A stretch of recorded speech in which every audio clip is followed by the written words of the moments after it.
तो hey guys, कैसे हैं आप सब। वेलकम टू माय चैनल श्रेष्ठ टेक टिप्स। तो चलिए शुरू करते हैं आज की वीडियो के साथ। और आज का हमारा टॉपिक रहेगा स्टोरेज डिवाइसेस। तो आज इस वीडियो में हम ये देखेंगे कि हमारे पास कौन सी टाइप की स्टोरेजेस होती हैं, कैसे वो काम करती हैं, और सर्वर के अंदर कौन सी टाइप की स्टोरेजेस होती है, कैसे कैसे एंटरप्राइज लेवल पे काम होता है। तो सबसे पहले हम ये देखेंगे कि नेटवर्क स्टोरेज ट्यूटोरियल में होगा क्या। सबसे पहले हम ये देखेंगे कि इसमें हार्डवेयर किस टाइप का रिक्वायर्ड होगा। हार्डवेयर के बाद आते हैं इसकी डिलीवरी कैसे होगी। ये भी डिलीवरी तीन टाइप की होती है कि NAS क्या होता है, SAN क्या होता है, DAS क्या होता है। और बहुत लोगों को NAS और SAN में दिक्कत आती है कि NAS तो एक SAN की तरह काम कर सकता है, पर SAN एक अलग लेवल की चीज आती है। तो हम इन डाउट्स को भी क्लियर करेंगे और फिर हम देखेंगे कि रेट्स क्या होती हैं, फाइल सिस्टम्स क्या होते हैं और आज के टाइम में क्या चल रहा है मार्केट में। फिर उसके बाद हम ये देखेंगे कि कॉन्फ़िगरेशन बेस्ट क्या रहेगी। तो चलिए शुरू करते हैं। सबसे पहले हम ये देखते हैं कि हमारे पास जो हार्ड डिस्क नॉर्मल यूज होती हैं वो किस टाइप में होती हैं। वो सारी की सारी हमारी SATA ड्राइव्स होती हैं। जो SATA ड्राइव्स होती हैं वो हमारी मैक्सिमम 6 गीगाबिट पर सेकंड पे काम करती हैं, जो आज के टाइम में हमारी नॉर्मल स्पीड रहती है। जो ये ड्राइव्स होती हैं ये आज के टाइम में मोस्ट कॉमन रहती हैं, लीस्ट रिलायबल रहती हैं और स्लो होती हैं। अब इन तीनों बातों में क्यों आती हैं। सबसे कॉमन ये होती है कि आज के टाइम में अगर हम कोई भी पीसी ले रहे हैं, लैपटॉप ले रहे हैं, जो हमारे पास एक 1 TB की हार्ड डिस्क आती है वो कॉमनली यही वाली SATA डिस्क होती है। लीस्ट रिलायबल इसलिए मानी जाती है ये क्योंकि इसके अंदर कुछ मैग्नेटिक कंपोनेंट्स होते हैं और ये हार्डवेयर और ये फिजिकल कंपोनेंट्स के साथ काम करती है और ये कभी भी कुछ भी वाइब्रेशंस के अंदर और काफी सारे मैग्नेटिक फील्ड्स के अंदर ही क्रैश कर सकती है। तो इसलिए लीस्ट रिलायबल रहती है और जिनकी मैक्सिमम लाइफ, जो ऑथेंटिक मैक्सिमम लाइफ होती है, वो रहती है मोस्टली 5 इयर्स के आसपास। स्लो इसलिए रहती है क्योंकि इसके अंदर आरपीएम होते हैं। इसके अंदर काफी सारी मेटेलिक डिस्क होती हैं जो घूम रही होती हैं। उसके ऊपर एक मैग्नेटिक हेड होता है इसका, जो इसमें डेटा रीड एंड राइट करता है। अब बात ये आती है कि अगर हम इसके अंदर sequential data read and right करते हैं तो ये फिर भी अपनी टॉप स्पीड दिखा देगी। पर जब हमें एक सिंपल डाटा यूज करना होता है, जो काफी सारी छोटी छोटी फाइल्स होती हैं, वो कॉपी पेस्ट करते टाइम हमें यहाँ दिक्कत आ सकती है यहाँ पे। अब इसके अंदर एक और दिक्कत भी रहती है कि हम इसमें रीड एंड राइट साइमल्टेनियसली नहीं कर सकते। ये इसके कुछ ड्रॉबैक्स रहते हैं। और इसकी मैक्सिमम स्पीड भी कितनी रहती है, 6 गीगाबिट पर सेकंड। अब इसके अंदर एक आता है हमारे लिए SSD वेरिएंट। SSD वेरिएंट क्या रहेगा, हमारा जो भी हमारी फाइल्स हो रही हैं वो एक as a solid state drive के अंदर काम करेंगी, पर जो भी हमारी SATA ड्राइव के अंदर रहेंगी। जो नॉर्मल हमारी SATA ड्राइव होती है वो अप्रॉक्स 10,000 रुपीज तक आती है हमारी। अभी आपको एक फिगर दिख रही होगी जो दिखा रही होगी कि ये SATA ड्राइव दिखती है। ये हमारी नॉर्मली सिंपल हार्ड डिस्क की रिप्लेसमेंट में लग जाती हैं और ये एफिशिएंट रहती हैं। जो SSDs होती हैं काफ़ी एफिशिएंट रहती हैं, पर ये काफ़ी, बेशक ये SSD के लिए चीप है, 10,000 रुपीज SSD में चीप है, पर फिर भी जो नॉर्मल एक हार्ड डिस्क का 1 TB हार्ड डिस्क का रेट होता है वो हमारे लिए अप्रॉक्स 3,000 के आसपास होता है। फिर एक आती है हमारे पास SAS, सीरियल अटैच स्टोरेज। इसके अंदर हमारे पास कनेक्टर आता है, SAS कनेक्टर आएगा। ये हमारे पास जो कॉमन प्लेस, जो हमारे पास एक नॉर्मली डेटा सेंटर्स होते हैं, ये वहाँ यूज करता है।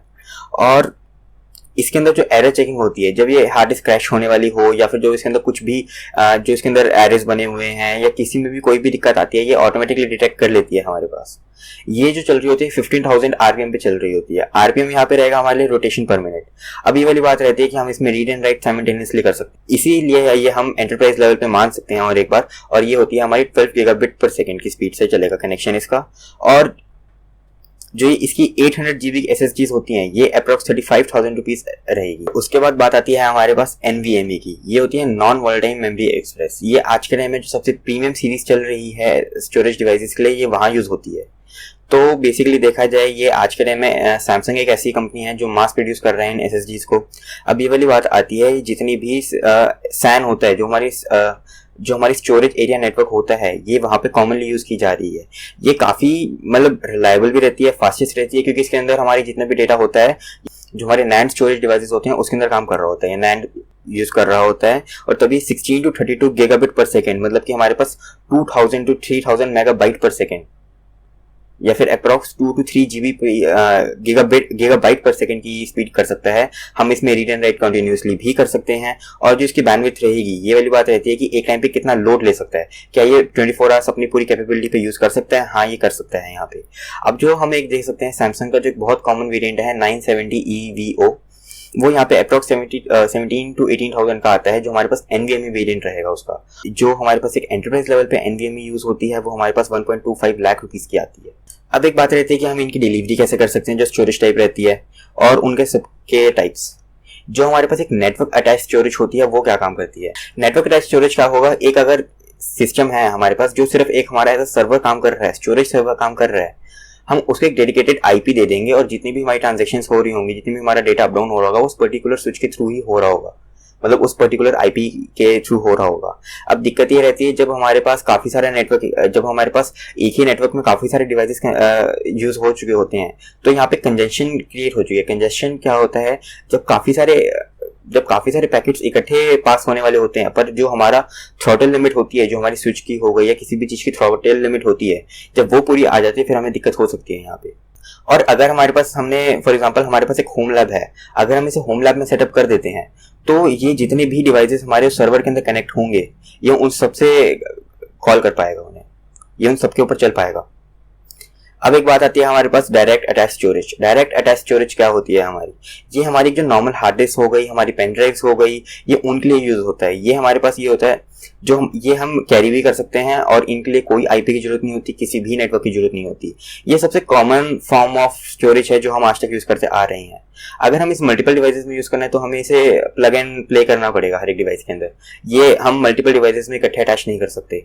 अब एक बात आती है स्टोरेज एरिया नेटवर्क। ये एक काफी हाई परफॉर्मेंस नेटवर्क में काम कर रहा होता है, जिसके लिए हमें एक डेडिकेटेड नेटवर्क प्रोवाइड करना पड़ता है, ताकि जितना भी पूरा का पूरा अगर एक नेटवर्क सिस्टम है पूरा का पूरा डेडिकेटेड इसलिए रहेगा, ये हमारा एसएफपी पोर्ट्स पे काम कर रहा होता है। एसएफपी पोर्ट्स होते हैं जो हमारी फाइबर वायर्स होती हैं, ये उन पे काम भी कर सकता है। अभी वाली बात आती है कि हमारी जो डायरेक्ट कनेक्शन है, जो हमारे पास एक डायरेक्ट कनेक्शन है, हम सिर्फ डायरेक्ट कनेक्शन में यूज कर सकते हैं, जैसे हाइपरवाइजर हो जाते हैं। और बिकॉज जो हमारे क्लाइंट्स होते हैं, या फिर अगर हम किसी एज एन एंटरप्राइज बात करें, जितने भी हमारे क्लाइंट्स होते हैं वो हमारे इस सर्वर तक नहीं पहुंच सकते क्योंकि वो इस नेटवर्क में नहीं होते। और ये वाली बात रहती है जिसमें मशीन जितनी भी रहेंगी वो किस टाइप में काम कर रही होंगी। इसमें दो कनेक्शंस यूज होते हैं, एक जो हमारी स्टैंडर्ड ईथरनेट होती है जिसे हम RJ45 भी कह देते हैं, और एक रहती है हमारे पास CAT5, उसमें भी हमारे पास केबल की टाइप्स होते हैं जो CAT5 और CAT6 रहती हैं। और इसके अंदर हम मैक्सिमम जो कार्ड यूज कर सकते हैं ये रहेगा हमारे 10 गीगाबिट पर सेकंड का रहता है। जो इसमें हमारा नेटवर्क कार्ड होगा वो यहाँ पे नियरली 10 गीगाबिट पर सेकंड का रहेगा, जो हमारे पास अप्रॉक्स 1.25 गीगाबाइट पर सेकंड के अराउंड रहता है। और इसमें हम फाइबर केबल्स यूज कर सकते हैं। जो फाइबर केबल्स है वो आज के टाइम में हमारे पास जो टेस्टेड रहा है, हमारे पास 50 गीगाबाइट पर सेकंड भी रहा है। और इसके लिए कॉम्प्लेक्स सेटअप होता है, मतलब कि इसमें हमें सेपरेट स्विचेस चाहिए होंगे, सेपरेट फाइबर्स चाहिए होता है। ये हम जो हमारा नॉर्मल स्विच होगा जिससे हमारी पूरी कंपनी की ब्राउजिंग चल रही है, हम उसमें कनेक्ट नहीं कर सकते इसे, ये पूरा पूरा अलग ही चलेगा। एक होती है हमारे पास वीलैन टैगिंग। वीलैन टैगिंग क्या करेंगे, अगर जैसे हमारे पास एक स्विच है जो हमारे पास एक मैनेजेबल स्विच है, जैसे ये अगर आपको ये दिख रहा हो, एक मैनेजेबल स्विच है जिसमें 8 पोर्ट्स लगे हुए हैं और हर एक पोर्ट यहाँ पे गीगाबिट में काम कर रहा है, तो हम यहाँ पे वीलैन टैगिंग यूज कर सकते हैं। जिससे क्या होगा, अगर हमारे पास जो हमारा सैन है उसके अंदर 3 या 4 नेटवर्क पोर्ट्स आते हैं और सभी के सभी 10 गीगाबिट पर सेकंड के रहते हैं, तो हम उन चारों को क्लब कर सकते हैं ताकि जो एक पर्टिकुलर आउटपुट निकलेगा बिना लूप हुए 40 गीगाबिट पर सेकंड का मिल सकता है। पर यहाँ पे हमारे पास एक दिक्कत आती है, अगर हम इस टाइप का स्विच यूज करते हैं, ये हमारे पास एक नॉन मैनेजेबल स्विच रहता है जो 5 पोर्ट में है, जो अप्रॉक्स 1 गीगाबिट ही सपोर्ट करेगा हर एक पोर्ट पे। अब यहाँ पे दिक्कत क्या रहती है, अगर हमारे पास अगर हम यहाँ पे मैनेजेबल स्विच नहीं यूज कर सकते तो हम वीलैन टैगिंग नहीं यूज कर सकते, तो उस कंडीशन में हमारे पास एक दिक्कत आ जाएगी अगर हम यहाँ पे 2 या 3 कनेक्शन वहाँ पे यूज करें।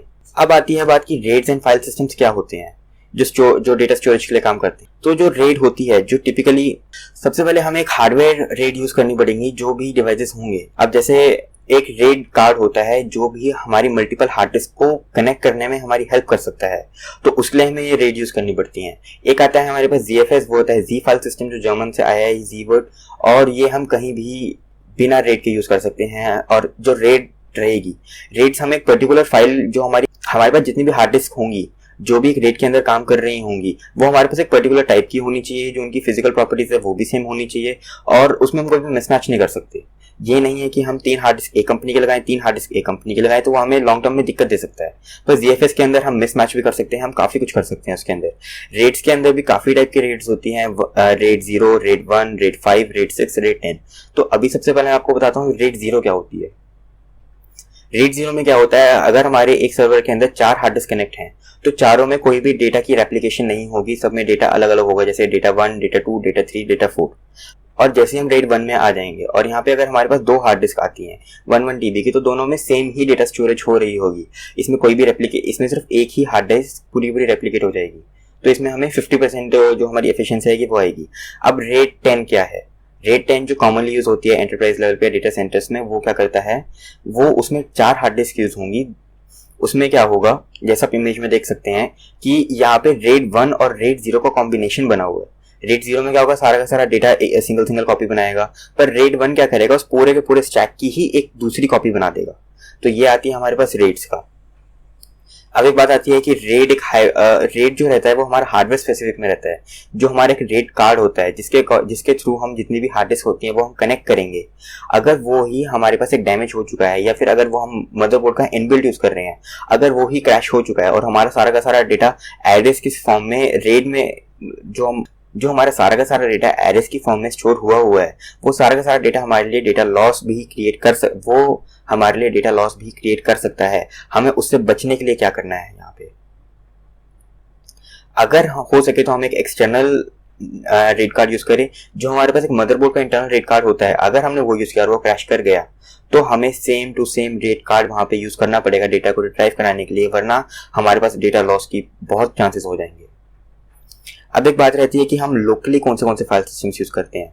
तो जो सबसे पहले एक NTFS रहता है, जो आप सबने कॉमन सुना होगा, वो रहता है विंडोज के अंदर। और जितनी भी आज के टाइम में डिवाइसेस रहते हैं, जो भी हम हार्ड डिस्क यूज करेंगे, वो भी सब NTFS के अंदर रहते हैं, क्योंकि जो हमें विंडोज के साथ कंपैटिबल कर देते हैं।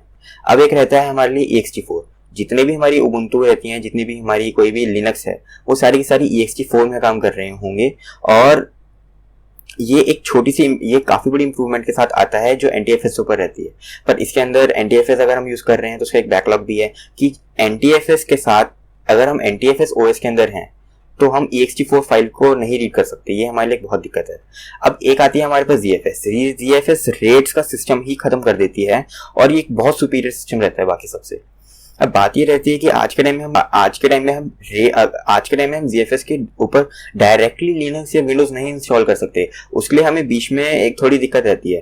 पर इसीलिए उबुंटू ने क्या किया है, जो उबुंटू 24 वेरिएंट आया है उसमें बीटा में ZFS का यूज हो रहा है, जिससे हम ये सारे काम कर पाएंगे। अब एक बात रहती है नेटवर्क फाइल सिस्टम क्या होता है। ये एक ऐसा फाइल सिस्टम होगा जो आपने शायद कभी यूज भी किया हो। अगर आपने कभी देखा हो कि हम नेटवर्क से, फॉर एग्जांपल, हम फाइल शेयर करते हैं ओवर नेटवर्क और किसी दूसरे की हार्ड डिस्क में से जो उसकी रनिंग में चल रही हो। फॉर एग्जांपल हमने क्या किया, हमारी जो डिस्क ड्राइव होती है, जो हमारी ड्राइव D होती है, हमने वो फाइल शेयरिंग के लिए ओपन कर दी। तो जो भी पीसी उस नेटवर्क के अंदर होगा और अगर उसके पास प्रिविलेजेस होंगे तो वो एज इट इज जाएगा और उसको उस फाइल सिस्टम को यूज कर सकता है। एक आता है हमारे पास क्या होती है iSCSI। ये होता है इंटरनेट SCSI।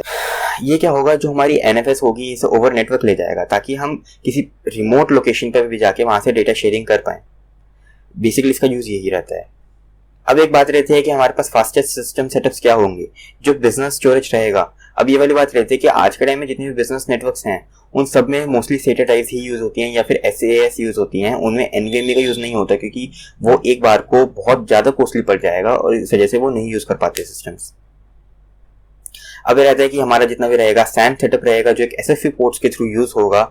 अब इसमें जो फाइबर रहता है, फाइबर के पास हमारे पास कोई भी दिक्कत नहीं है। जो फाइबर की लेटेंसी रहेगी या जो हॉप पीरियड रहेगा वो भी काफी कम होगा, तो इसलिए हम फाइबर्स यूज करेंगे हर जगह। और ZFS file system as a local file system, अब इसको यूज करने के लिए, हम ZFS को मैनेज करने के लिए हमारे पास दो चीजें रहती हैं। एक आता है OpenNAS, एक होता है FreeNAS, जो आज के टाइम में काफी ज्यादा बड़े लेवल पे यूज हो रही है और आगे हमारी जो भी वीडियोस आएंगी वो भी FreeNAS के ऊपर भी आएंगी।